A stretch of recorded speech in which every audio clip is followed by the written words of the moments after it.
First of all, we'll get started with putting on the transfer. Set up your transfer and attach with heat tape. There we have our transfer attached. Now to the shrink sleeve. Because this shrink sleeve isn't going to fit around the bowl will only go in this way, and when the heat gun shrinks it down, it's going to leave places at the ends that are not subjected to the pressure. So we cut this in half. This sleeve is 165 across the width and 230 mil down.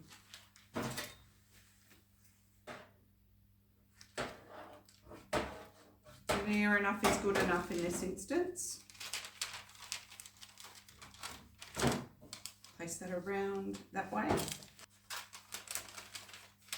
Put this over at the same time so that you can apply the heat to both sleeves all at once.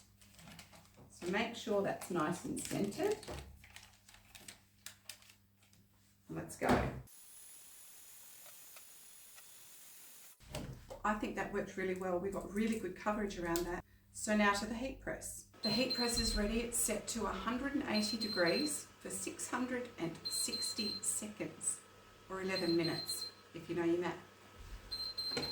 Lift the lid, pop the bowl in, close the lid and press start. All done.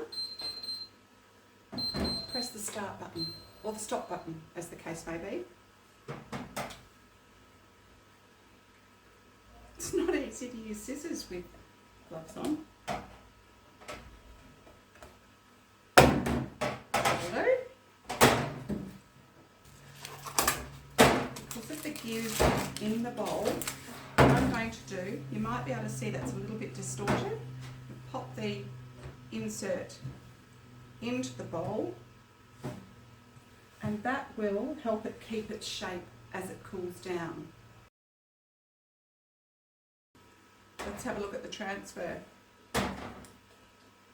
Very cute indeed. Look at that. I think you'll agree, that is sensational.